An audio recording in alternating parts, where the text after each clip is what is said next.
اعوذ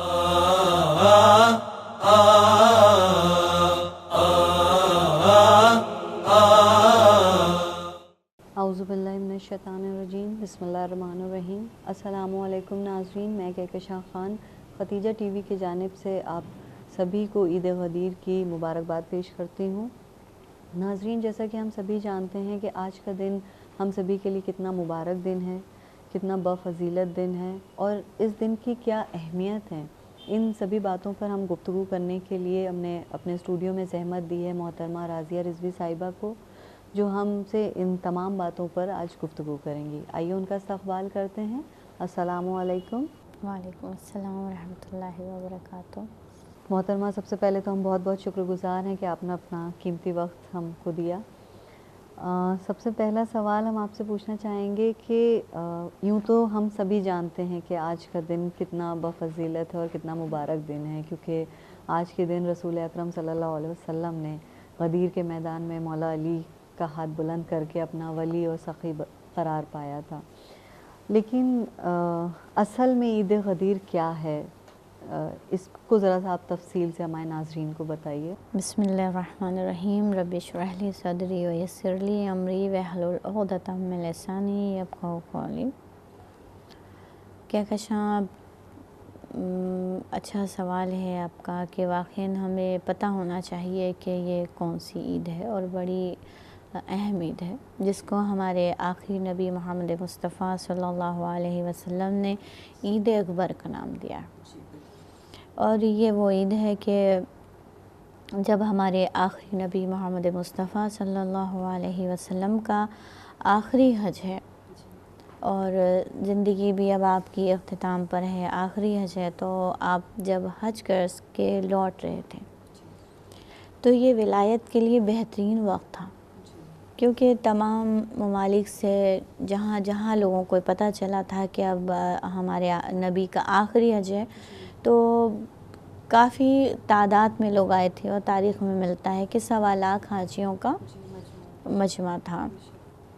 اور یہ بہترین وقت تھا کہ اس وقت رسول اللہ کے بہترین پیغام کو پہنچاتے، اور یہی خدا متعال نے بھی اسی وقت کو بہترین وقت سمجھا، اور آپ نے اپنے حبیب کو حکم دیا جبرائیل کے ذریعے کہ یا ایھا الرسول بلغ ما انزل الیک من ربک فإن لم تفعل فما بلغت رسالہ، یعنی اے میرے رسول، اے میرے حبیب، آپ پہنچا دیجئے وہ پیغام جو آپ کو آپ کے رب کی طرف سے دیا جا چکا ہے۔ یعنی پہلے بھی اس پہ ڈسکس ہو چکا تھا، ولایت پہ تو کافی ڈسکس ہوا، لیکن یہاں پر یہ کہا کہ آپ اس پیغام کو پہنچا دیجئے جو آپ کے رب نے آپ کی طرف بھیجا ہے۔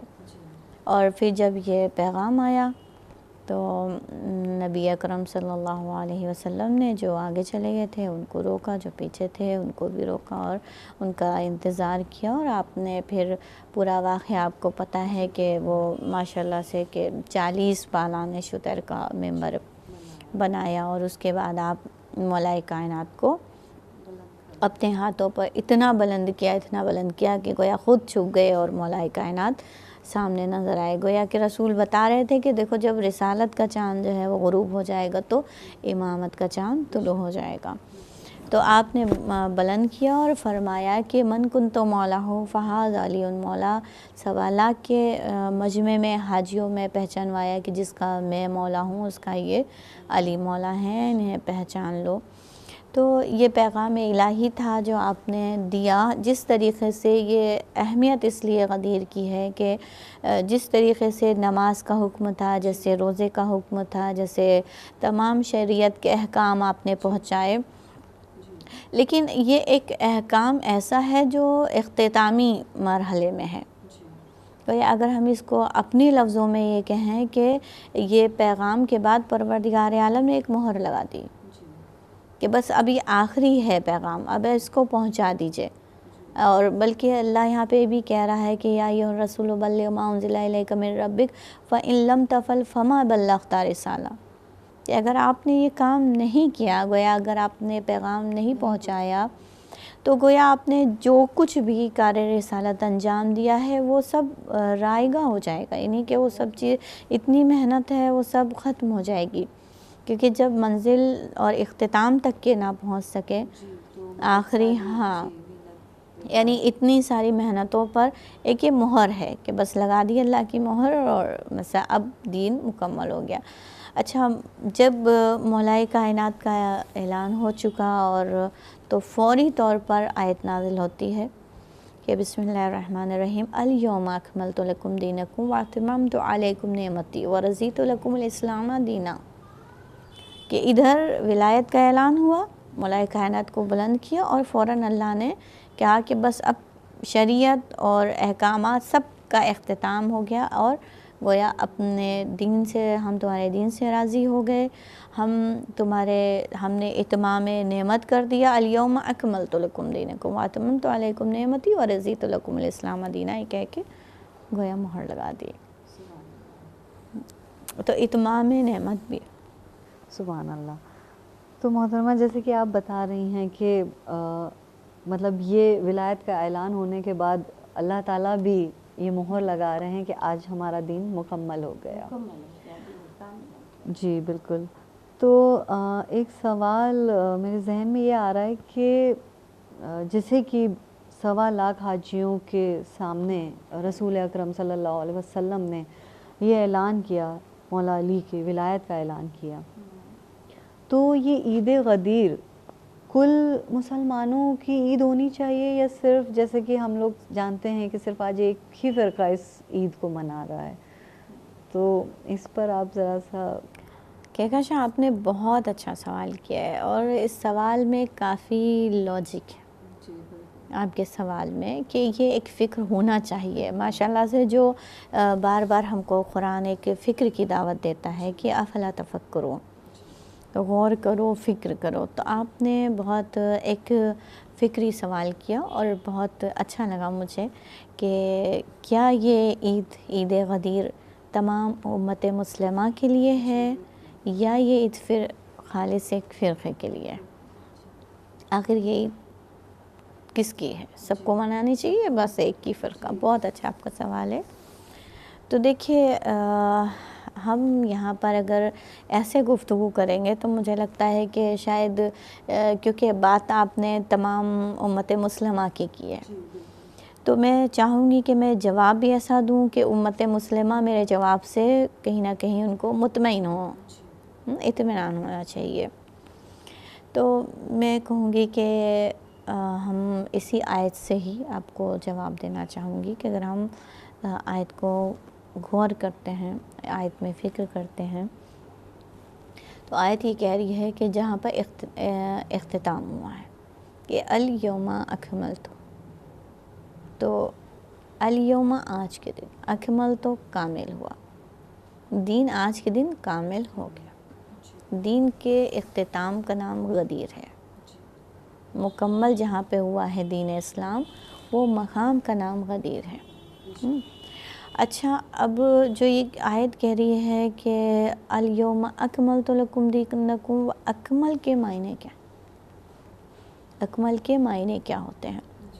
اکمل کے معنی ہوتے ہیں کہ کمپلیٹ، مکمل، یعنی اس میں کوئی گنجائش نہیں ہے، اس میں کوئی تھوڑی سی سکت نہیں ہے۔ جیسے کہ مثال کے طور پر اگر آپ ایک گلاس پانی لے لیجئے اور اب ہم اس پانی کو پر کر دیں، بھر دیتے ہیں، تو اب ہمارے پاس، اب ہم نے کہا کہ ہمارے گلاس میں پانی پر ہے، اکمل ہے، یعنی کامل ہے، مکمل ہے۔ اب اس میں نہ اتنی گنجائش نہیں کہ آپ اس میں ایک ہاں ڈال سکتے ہیں، پورا ہے۔ تو الیوم اکملتو کا معنی ہی یہ ہے کہ آج دین اتنا مکمل ہو گیا، اب تک کہ کسی بھی نبی کے زمانے میں آیت نہیں آئی کہ دین مکمل ہو گیا، کیونکہ دین مکمل ہی نہیں ہوا تھا۔ دین مکمل ہوا ہے مولا کی ولایت پہ، تو کہا کہ دین اس طرح سے مکمل ہو گیا ہے کہ اب قیامت تک کے نہ تم دین میں کچھ داخل کر سکتے ہو اور نہ دین سے تم کچھ نکال سکتے ہو۔ یہ کمپلیٹ ہے، کامل ہو گیا، یہ اللہ کی مہر لگا دی گئی۔ تو اب جب دین کامل ہے دین کامل ہے. میں آپ کے جو سوال ہے مجھے یاد ہے، میں اسی کا ہی جواب دے رہی ہوں. تو جب دین کامل ہے تو اب آپ خود بتائیے، دین وہ کامل کہ اللہ کہتا ہے کہ مجھے بہت پسند ہے. ان الدین عند اللہ الاسلام، کہ اللہ کے نزدیک سب سے بہتر دین اگر کوئی ہے تو وہ دین اسلام ہے.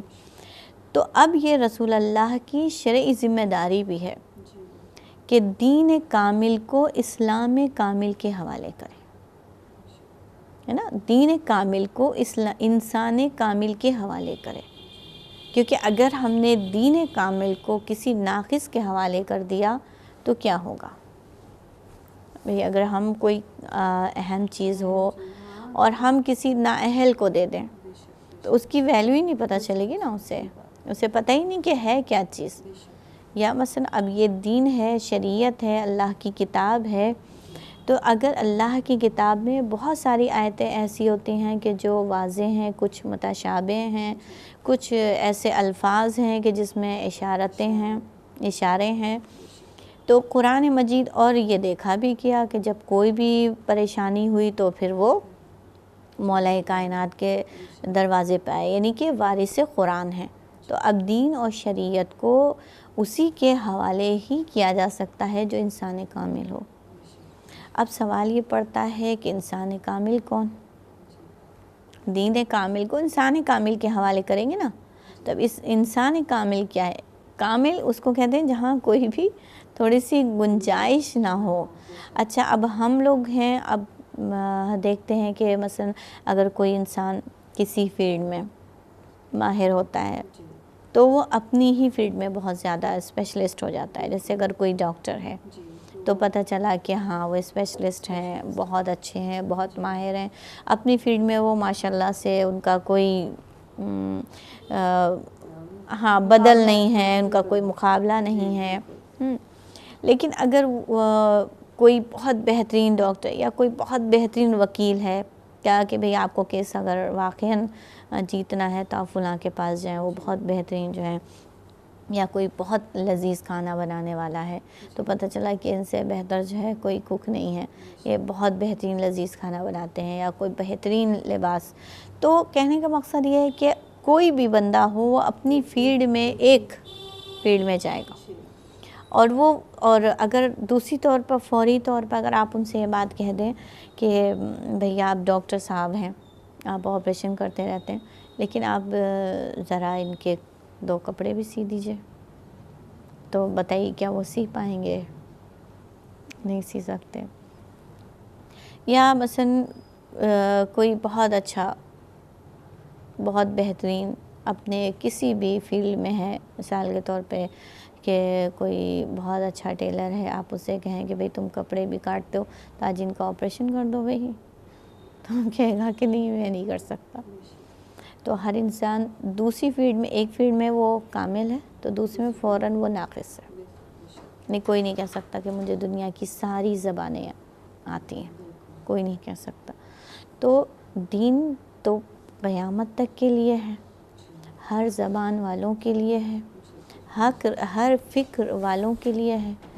تو جو ہمارا مثلا دین ہے تو کسی ایسے کے حوالے کر کے رسول اللہ پر لازم ہے کہ جائیں جو انسان کامل ہو، جو اتنا کامل ہو کہ سلونی کا دعویٰ کر رہا ہو، علم میں اتنا کامل ہو کہ سلونی کا دعویٰ کرے. اگر شجاعت کی بات ہو تو اتنا کامل ہو کہ اس کے لیے ذوالفقار اتر رہی ہے، آواز دے رہی ہے کہ لا فتح الا علی لا سیف الا ذوالفقار. اگر طہارت میں اتنا کامل ہو کہ آیت تطہیر اس کے لیے آواز دے رہے ہو کہ انما یرید اللہ لیذھب عنکم الرجس اہل البیت ویطہرکم تطہیرا. یعنی اگر سخاوت میں دیکھنا ہو تو پھر دیکھیں کہ وہی قرآن مجید جن کے یہ وارث ہیں وہی ان کی گواہی دے رہی ہوں. تو ہم نے دیکھا کہ دنیا میں مولا کائنات جیسا کمپلیٹ انسان، مکمل انسان کوئی تھا ہی نہیں. تو یہ مکمل انسان کے حوالے کیا دین کامل کو. لہٰذا اگر مثلا یہ ہوتا کہ کوئی اور اس لائق ہوتا تو ہو سکتا ہے کہ رسول اللہ اس وقت تو اس کو دین سونپ کے جاتے. لیکن مولا کائنات کی شخصیت ایسی تھی کہ ہر جگہ جو ہے تو وہ نظر آتے تھے، اور ہر فیلڈ میں وہ جو ہیں علی ہیں تو ہر جگہ اعلیٰ ہیں، لہٰذا آپ نے مولا کائنات کو دین کامل سے پتہ کیا۔ لہٰذا اب جیسے دین کامل ہے، اس میں کوئی کمی نہیں ہے، اسی طرح ذات مولا کائنات علی ابن ابی طالب کامل، اس میں کوئی کمی نہیں، کوئی نقص نہیں ہے۔ تو یہ دونوں ایک دین اور مولا کائنات ایک حصہ ہیں، ایک دین ہے، ایک محافظ دین ہے، اور اگر یہ کر کے نہ جاتے تو مجھے نہیں لگتا کہ آج ہم اور آپ بھی یہاں پہ بیٹھے ہوتے، یا دین کا مثلا کیا حال ہو رہا ہوتا، تو وہ تو پھر اللہ ہی بہتر جانے۔ تو یہ تو اس لیے یہ جو عید ہے وہ ہر دین کے ماننے والے کے لیے ہے، کہ اگر ہمیں دین چاہیے تو ہمیں اس انسان کے پاس جانا ہے کہ جو انسان کامل ہے۔ یہ سب کی عید ہے، نہ کہ صرف کسی ایک فرقے کے لیے ہے۔ جیسے کہ آپ بتا رہی ہیں کہ سبھی ہم، اور میرے حساب سے بھی، کہ آج کا دن اتنا مبارک دن ہے کہ یہ تمام مومنین مومنات کو منانا چاہیے جیسے کہ باقی عید مناتے ہیں۔ ایک سوال آپ سے یہ پوچھنا چاہیں گے محترمہ کہ جیسے کہ اللہ کے تمام احکام اور فرائض سے رسول اللہ نے ہم سب کو وابستہ کروایا، تو یہ جو اللہ نے ولایت کا اعلان کروایا رسول اللہ سے، تو کیا یہ ماننا لازم ہے سبھی کو، ہم سب کو، مطلب کہ اس احکام کو بھی مانیں؟ ہاں دیکھیے، ماننا اس لیے پڑے گا کہ جیسے ہم نماز میں، روزے میں کوئی گنجائش نہیں ہے، تو اس طریقے سے اس عمل میں بھی کوئی گنجائش نہیں ہے، کیونکہ میں اس کے لیے آپ کو مثال دوں، مثال کے طور پہ ایک ہوتا ہے سرکاری کام اور ایک ہوتی ہے پرائیویٹ نوکری۔ ہر کوئی چاہتا ہے کہ بھئی مجھے سرکاری جاب مل جائے۔ اچھا، سرکاری جاب کا فائدے بھی بہت ہیں، جو پرائیویٹ جاب کے اتنے فائدے نہیں ہیں، سرکاری جاب کے فائدے ہیں۔ فائدہ یہ ہے کہ بھئی آپ کو پینشن ملتی رہے گی، بعد میں آپ کو بہت صحیح ملتا رہے گا، کبھی کچھ بونس مل رہا ہے، کبھی کچھ۔ تو ہر کوئی چاہتا ہے کہ سرکاری، اچھا سرکاری جو چیزیں ہوتی ہیں اس کی اہمیت ہوتی ہے۔ مثال کے طور پہ آپ نے اگر کوئی مکان خریدا، آپ اس میں اپنا کرایہ دار رکھنا چاہتے ہیں، تو پہلے یہی کہا جاتا ہے بھئی ان سے ایگریمنٹ کروا لو۔ ایگریمنٹ اگر آپ نے اپنے گھر کے پیپر میں کرا لیے، ہم نے سائن کر دیا، آپ نے سائن کر لی، تو اس کی کوئی ویلیو نہیں ہوگی، کوئی ویلیو نہیں ہے۔ آپ رکھ لیجئے، بہت سارے پیپر رکھ لیے، لیکن اگر وہی ہم نے ایک اسٹیمپ پیپر خریدا اور اس کے بعد ہم نے اس کے اوپر آپ کی سائن لے لی، اپنی سائن کر لی، تو پتہ چلا اب یہ اس کی اہمیت ہے، اس کی ویلیو ہو گئی ہے نا۔ اب وہ آپ کے ساتھ چیٹنگ نہیں کر سکتا، کیونکہ آپ نے سرکاری پیپر پہ اس سے سائن کروا لی۔ تو در حقیقت جو غدیر خم کا میدان تھا، وہاں پر اللہ نے اپنے حبیب سے یہی بات کہی کہ اے میرے حبیب، یہاں پر چونکہ آپ دیکھیں کہ الیوم اکملت لکم دینکم واتممت علیکم نعمتی، کہ یعنی آج کے دن دین مکمل ہوا، نعمتوں کا اتمام ہوا اور دین کامل ہوا، اور اس کے بعد پروردگار عالم نے دین کامل پر ایک مہر لگائی۔ تو گویا ایک سرکاری مہر ہے، یہ جو ہے آیت ہے، گویا ایک سرکاری مہر ہے۔ اور میں آپ کو ایک مثلا سمجھانے کے لیے بتا رہی ہوں کہ گویا اس وقت یہ کہا گیا کہ 1.25 لاکھ کے مجمع میں کوئی ایسا نہیں تھا کہ جس نے مولا کائنات کو نہ دیکھا ہو، اپنے ہاتھوں پر اٹھایا۔ تو گویا یہ پتہ تھا کہ ابھی آگے جو وہی رسول ہیں کہ جنہوں نے خود قرآن میں بتایا کہ شریعتیں منسوخ کر دی گئیں، کس طریقے سے نبیوں پہ ظلم کیے گئے۔ بھئی قرآن تو سب کچھ بتا رہا ہے نا، اور کس طریقے سے دین کو بدل دیا گیا، پہلے کی شریعتیں بدل دی گئیں، دین کس طرح سے مثلا کہ اگر صحیح ہوتا تو پھر رسول اللہ تک صحیح آتا۔ تو پتہ چلا کہ پہلے کی شریعتیں منسوخ ہو گئی تھیں، پہلے کی سب جو کتابیں تھیں وہ منسوخ ہو گئی تھیں۔ تو وہ سب چیزوں کو دیکھتے ہوئے کہا تھا کہ دیکھو یہ قیامت تک کے جانے والا دین ہے، لہٰذا یہ ڈر ہے کہ کہیں لوگ اسے منسوخ نہ کر دیں، کہیں لوگ اس سے مٹا نہ دیں، کہیں کچھ خود سے اس میں ایڈ نہ کر دیں، کہیں کچھ خود نکال نہ دیں. تو اے رسول ان کو گویا ایک سرکاری پرچے بانٹ دو، سرکاری پیپر بانٹ دو، جس سرکاری پیپر پہ جو ہے یہ آیت لکھی ہو کہ آج کے دن ہم نے دین مکمل کیا، اور دین مکمل ہوا مولائے کائنات کی ولایت پہ. یعنی کہ اگر تم کو اب دین چاہیے ہو، یہ پہچانوا آیت کا بھی اترنا اور ہاتھوں پر بلند بھی کرنا، یعنی چہرہ بھی دکھا دیا اور گویا کہ جو لکھت تھی وہ بھی آیت بھی دکھا دی کہ دیکھو ولایت جو مکمل ہوئی ہے وہ مولائے کائنات کے اس اعلان سے مکمل ہوئی ہے. لہٰذا علی کو پہچان لو، دیکھ لو، اور اس آیت کو پہچان لو. گویا ولایت جو ہے وہ ایک اسٹیمپ پیپر کی طرح ہے، مولائے کائنات کی جو ولایت ہے. اب اگر تم کو یہ پیپر بانٹ دیے ہیں، اب یہ پیپر تم لے کر جاؤ اور شریعت کے جتنے بھی احکامات ہیں سب اس پہ لکھتے رہو. تم نماز پڑھو گے تو اس پہ درج ہوگی، روزہ رکھو گے تو اس پہ درج ہوگا. یعنی ولایت کا جو پرچہ بانٹا گیا ہے، جو اگر رسول نہ بانٹتے، کہا کہ ایسا نہ کرو کہ نہ بانٹو. اگر تم نے ولایت کا اعلان نہیں کیا، گویا اگر تم نے سرکاری پیپر نہیں بانٹے تو کیا ہوگا کہ یہ بھی دین منسوخ ہو گیا، گویا تم نے کوئی کام نہیں کیا، ساری محنتیں رائے گاہ چلی جائیں گی. تو ان کو یہ ولایت کے پیپر بانٹ دو. تو کچھ لوگوں نے اب یہاں پر آپ نے جو سوال کیا تھا کہ عید سب کی ہے، تو گویا اب جس نے پیپر لیا سنبھالا، بھئی سب کی عید ہے. جس نے اٹھا کے وہیں پر پھاڑ پھوڑ کے پھینک دیا، اس کی عید ہے ہی نہیں. جس نے اس کو ایکسیپٹ کیا ولایت کو. اچھا، اب یہ پیپر کام کیا آتا ہے؟ اس پیپر کی اہمیت کیا ہے؟ اس پیپر کی اہمیت یہ ہے کہ جو ولایت والا پیپر ہے اسی پہ آپ کو نماز، روزہ، ہر چیز درج کرنا ہے. یہ پہلی ہی طور پر جہاں پہ آپ قبر میں جائیں گے تو سب سے پہلے تو وہاں پہ ولایت دیکھی جائے گی. یعنی یہ متفق علیہ بات ہے، کوئی وہ نہیں ہے کہ مثلا کوئی ایک فرقہ کہہ رہا ہے. یہ تو سبھی کہہ رہے ہیں کہ قبر سچا، یعنی قبر کا سوال و جواب، برزخ، موت، یہ صراط، یہ سب چیزیں تو اسلام حق کہہ رہا ہے نا.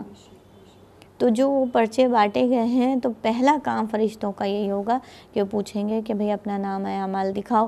اگر نامہ اعمال میں ولایت کی مہر لگی ہے، یعنی جو میں باتیں کر رہی ہوں یہ سب واقعی مثلا کوئی میں جذباتی ہو کر یہ بات نہیں کر رہی ہوں. اگر ولایت ہے تو پھر کہا جائے گا پہ ان کا نامہ اعمال کھولو، پھر دیکھو کتنے نماز لائیں، کتنے روزے لائیں.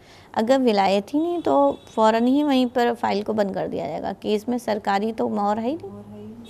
لہٰذا سرکاری مہر ہوتی تو یہاں اس کا کام تھا، لہٰذا اس کی کوئی مہر نہیں ہے تو آپ اپنے پاس رکھیں. اب قیامت میں آپ جانے ہو، پھر اس کے بعد دیکھا جائے گا کہ آپ کے نامہ اعمال کا کیا ہوتا ہے. تو اس لیے بہت ضروری ہے کہ ولایت کا اقرار بھی بہت ضروری ہے. جی بالکل، جیسا کہ آپ نے بتایا کہ کس طریقے سے ہم لوگوں کو اللہ کا فرمان ماننا چاہیے، اور جیسا کہ ولایت علی ہم لوگوں کے سبھی کے لیے، تمام امت کے لیے، بالکل تمام امت کے لیے بے شک سبھی کو ولایت علی ماننی ہی چاہیے. کیونکہ جب رسول اللہ خود غدیر کے میدان میں یہ اعلان کر رہے ہیں اور آخری فرمان یہ اعلان کر رہے ہیں تو بے شک سب کو ماننا چاہیے. اللہ ہم سب کو توفیق دے. تو ناظرین، یہاں پہ ہم لیں گے ایک چھوٹا سا بریک کے بعد اپنی گفتگو کو آگے بڑھائیں گے اور آج کے دن کے اعمالوں پر کچھ گفتگو کریں گے. تب تک کے لیے دیکھتے رہیے ختیجہ ٹی وی.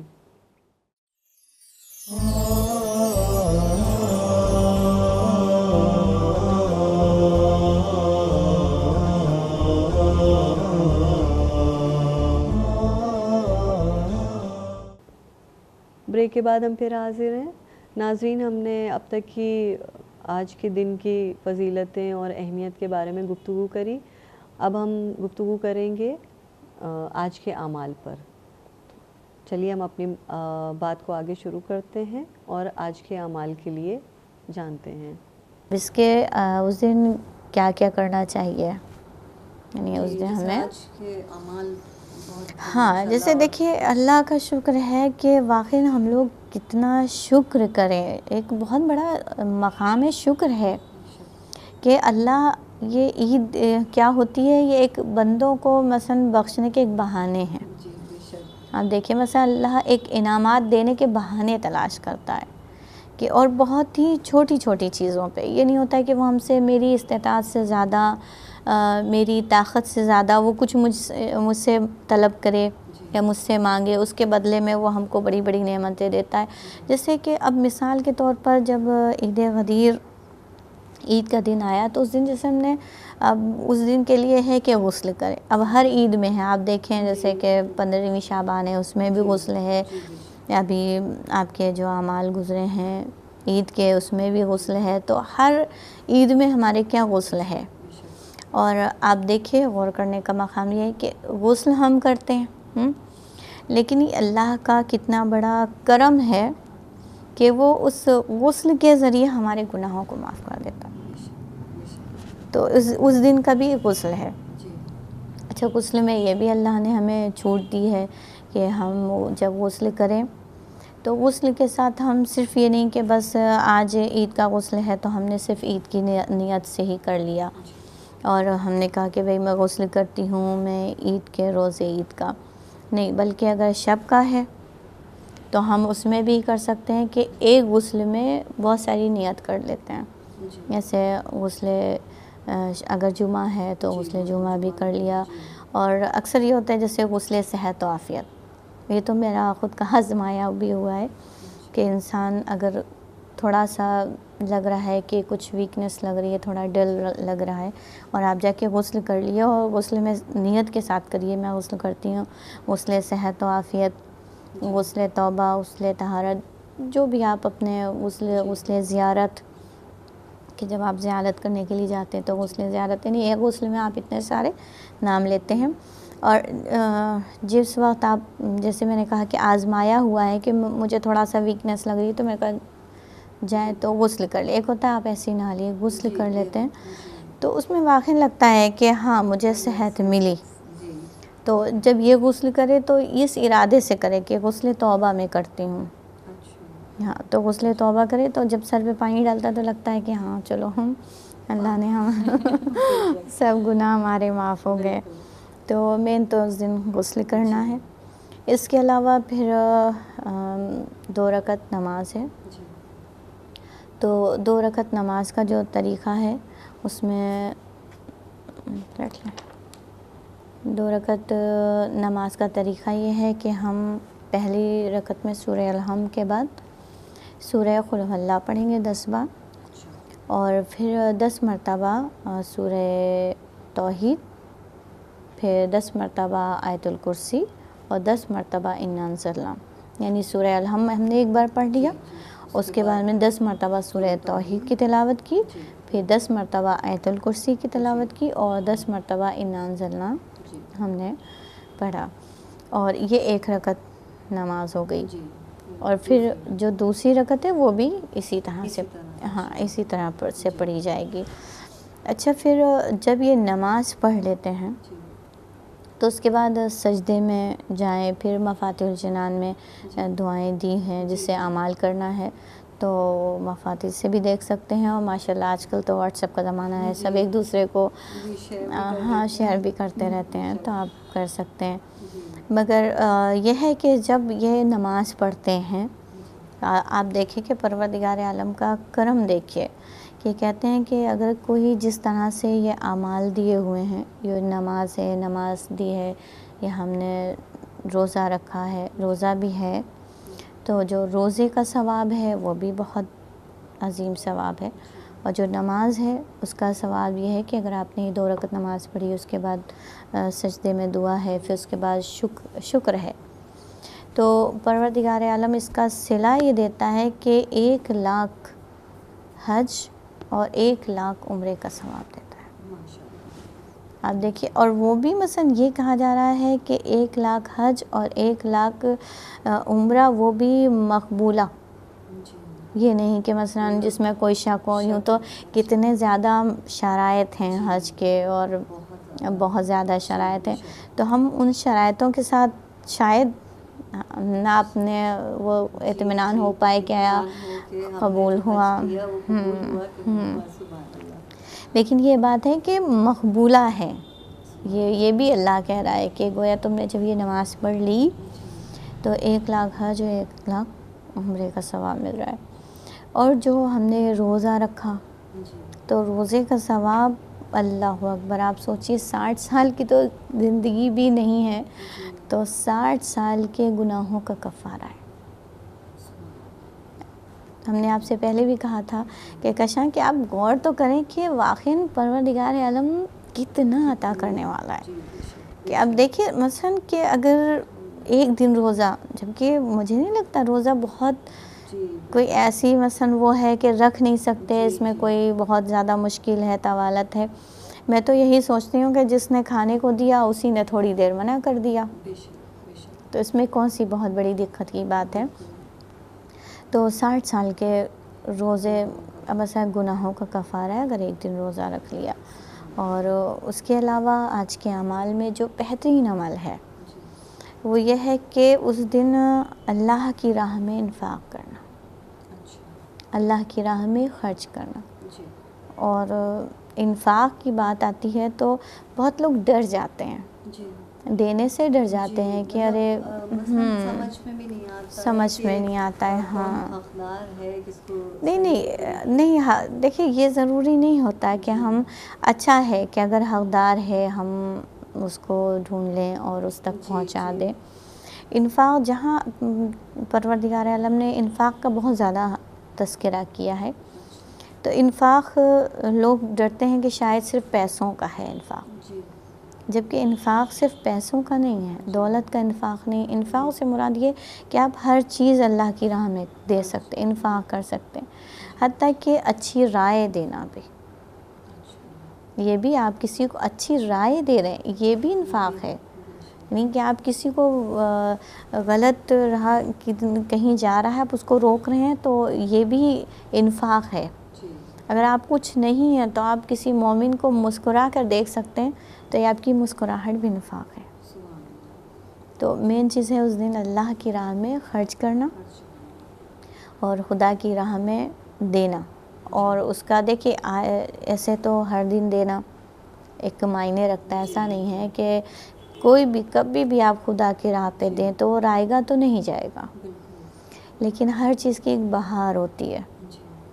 تو انفاق کی جو بہار ہے، دینے کی جو بہار ہے، اللہ کی راہ میں خرچ کرنے کی جو بہار ہے، مجھے لگتا ہے وہ عید غدیر ہے.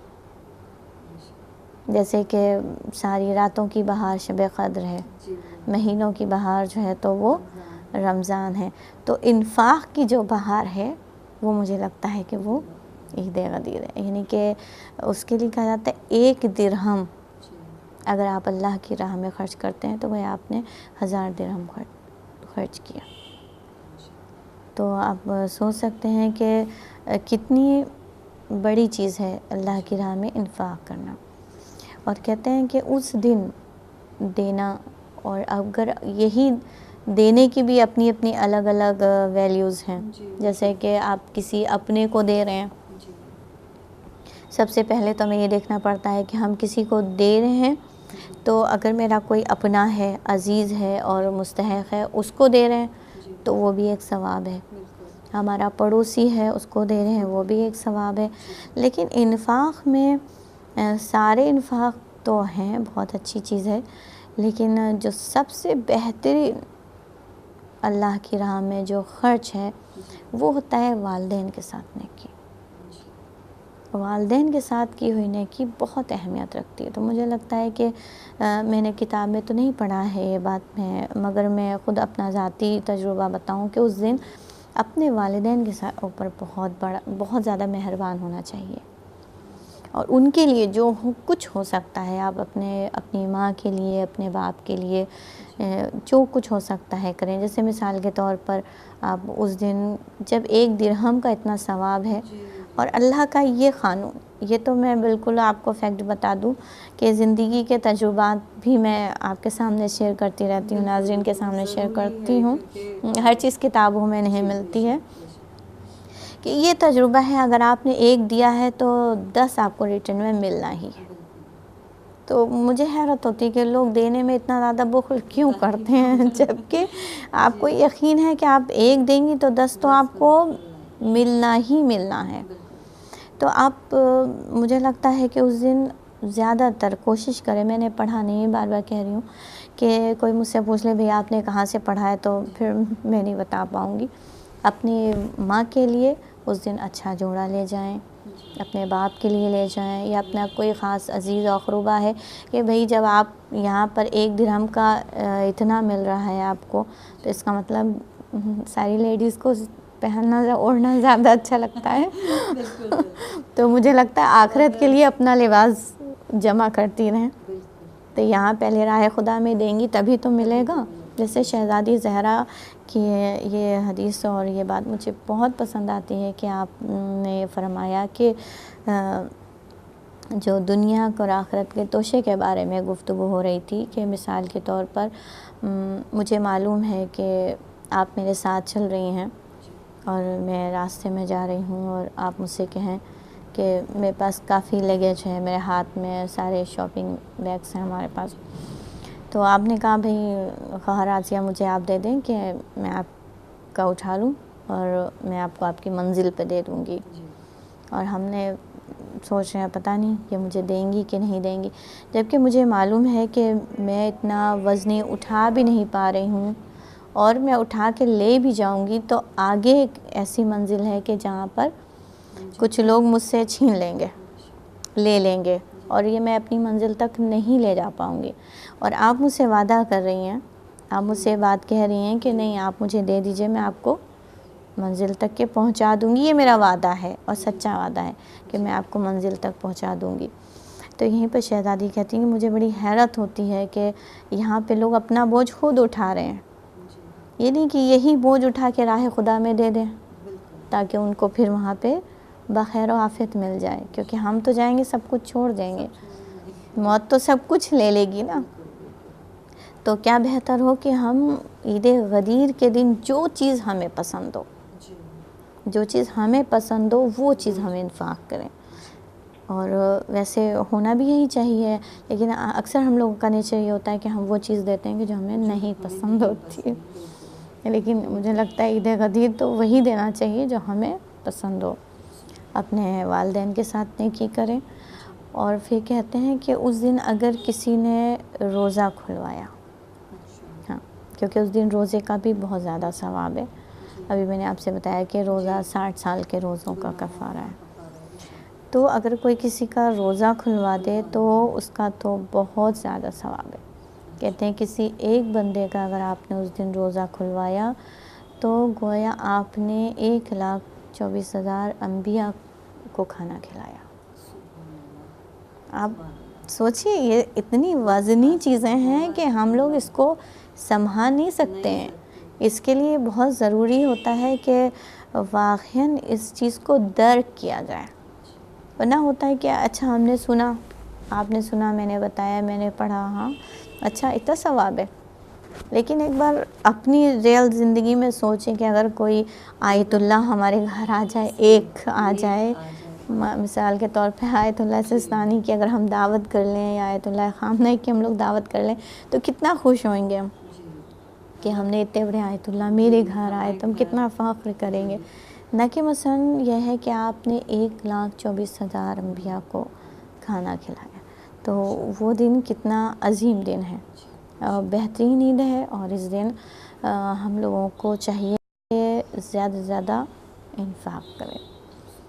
اور دوسرے جو اعمال ہیں اس میں وہ ہے کہ رسول اللہ نے اس دن صیغہ اخوت بھی پڑھا، یعنی کہ لوگوں کو مسجد میں ایک دوسرے کا بھائی بنایا، تو اور جب سب کا سب کو بھائی بنا دیا تو اب خود ابھی کسی کے بھائی نہیں تھے تو لوگ ویٹ کر رہے تھے، انتظار کر رہے تھے کہ دیکھیں اب رسول اللہ کس کو اپنا بھائی بناتے ہیں، تو دیکھا مولا کائنات علی بن ابی طالب علیہ الصلوۃ والسلام، اللہم صلی علی محمد وآل محمد، تشریف لائے تو آپ نے بڑھ کے گلیس لگایا اور کہا کہ یا علی اخی انت فی الدنیا والآخرہ، کہ یا علی تم جو ہو تو میرے بھائی ہو، دنیا میں بھی اور آخرت میں بھی میرے بھائی ہو۔ تو اس دن اکثر یہ ہوتا ہے کہ میں خود بھی جو یہ اعمال ہیں یا دعا ہے اس دن کراتی ہوں، تو اس میں یہی صیغہ اخوت ایک دوسرے کا، مثلا آپ میرے سیدھے ہاتھ پہ اپنا سیدھا ہاتھ رکھیں اور پھر ہم ایک دوسرے کے ساتھ صیغہ اخوت پڑھتے ہیں. اگر مثلا ہو سکتا ہے ممکن ہے تو ہم یہ دست جمعی کر سکتے ہیں. جیسے محلے کے کچھ لوگ ہیں آپ کے اپنے، جیسے دعا کا پروگرام ہوتا ہے، کیونکہ اس دن دعائے ندبہ بھی ہے. کیا آپ دعائے ندبہ تو ہر حال بہت ضروری ہے. اس دن پڑھیں تو زیادہ اچھا ہے. گویا کہ دعائے ندبہ پڑھیں گے تو مجھے لگتا ہے کہ جب میں دعائے ندبہ پڑھتی ہوں تو ایک سما سا بن جاتا ہے، اور ایسے ہی لگتا ہے کہ جیسے کہ واقعاً ہم غدیر خون کے میدان میں ہوں، اور وہاں پہ ہم جس طریقے سے لوگ مولا کو مبارکباد دے رہے تھے، تو وہاں پہ ہم اپنے مولا کو بھی رکھتے ہیں کہ واقعاً اگر ہم ہوتے تو ہم بھی مبارکباد دیتے. اور یہی سوچ کے ہم اپنے تمام جو میرے سامعین ہوتے ہیں ان سے کہتے ہیں کہ بھئی اپنے وجود کو آپ تھوڑی دیر کے لیے اس میدان میں پہنچائیے. دیکھیے یہ تو ہم اللہ کا شکر ہے کہ اللہ جب کہہ رہا ہے کہ الصلاۃ معراج المومن، تو مومن جب معراج پہ جا سکتا ہے تو میں کہتی ہوں تو آپ خود اس مقام پہ کیوں نہیں جا سکتے؟ تو ہم اور آپ پہنچ سکتے ہیں. تو میں کہتی ہوں دعائے ندبہ کو پڑھیں اور یہ سوچ کے پڑھیں کہ واقعی میں غدیر خون کے میدان میں ہوں اور میں یہ دعا پڑھ رہی ہوں. اچھا، تو جیسے کہ محترمہ آپ نے بتایا کہ ماشاءاللہ اتنے اعمال ہیں، اتنی فضیلتیں ہیں اس دن کی، تو ان اعمالوں کی بھی اہمیت ہے کچھ؟ مطلب اگر ہم نہ کریں یا چھوٹ جائیں ہم سے تو کیا ان کی اہمیت کیا ہے اعمال کی؟ اہمیت تو مثلا بتا ہی نہیں جا سکتی، کیونکہ ہم اور آپ کہتے نہیں ہیں کہ آخرت کو ہم بتا نہیں سکتے. آخرت کیا ہے؟ جس طریقے سے ایک ماں کے شکم میں رہنے والا بچہ آپ کی دنیا کے بارے میں بتا ہی نہیں سکتا، جان ہی نہیں سکتا کہ وہ باہر کی دنیا ہے کیسی، کیونکہ وہ ماں کے شکم میں ہے، وہ ایک کوٹری میں ہے، وہ اس کو باہر کی دنیا کے بارے میں کچھ خبر ہی نہیں ہے.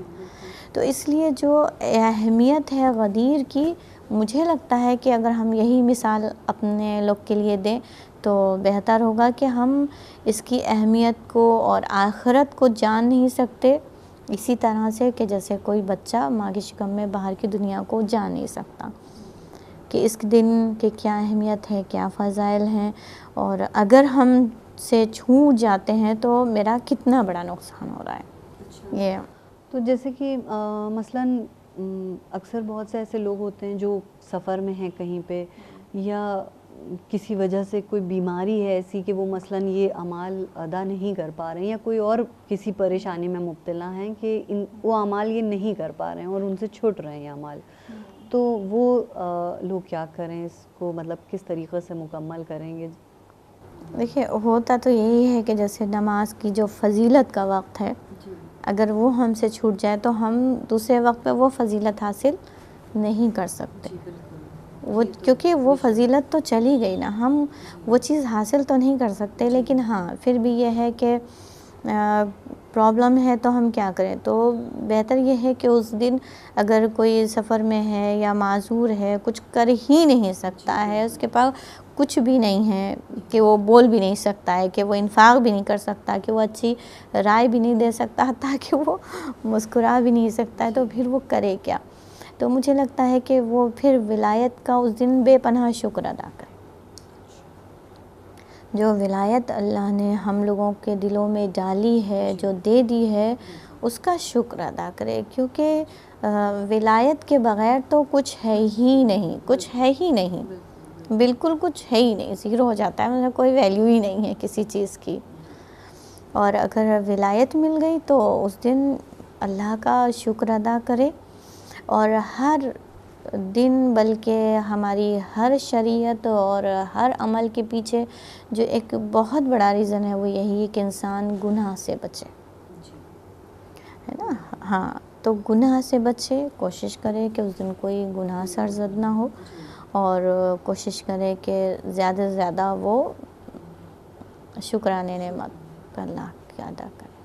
تو بہت بہت شکریہ آپ کا محترمہ، آپ نے اتنی اچھی گفتگو ہم سے کری، اتنے ساری باتیں ہم لوگوں کو آج کے دن کی فضیلتیں، آج کے دن کے اعمال اور کیا کیا اہمیت ہے ان سب کے بارے میں بتایا. بہت بہت شکریہ آپ کا. تو ناظرین، جیسا کہ آپ لوگوں نے دیکھا کہ محترمہ راضیہ رضوی صاحبہ نے ہمیں جو بھی اعمال بتائے ہیں، جو بھی آج کے دن کے لیے دعائیں بتائی ہیں، ہم امید کرتے ہیں کہ آپ نے ان سب پر غور کیا ہوگا اور آپ ان سب چیزوں سے فائدہ اٹھائیں گے. تو ناظرین، ہم امید کرتے ہیں آپ کو ہمارا یہ پروگرام پسند آیا ہوگا، اور جو بھی ہماری محترمہ نے آپ کو اعمال بتائے ہیں، اللہ آپ سب کو توفیق دے کہ آپ وہ اعمال انجام دیں، اور اللہ ہم سب کو یہ توفیق دے کہ ہم ولایت علی پر قائم رہیں. اسی دعا کے ساتھ اپنی میزبان کہکشاں خان کو دیجیے اجازت. السلام علیکم ورحمۃ اللہ وبرکاتہ.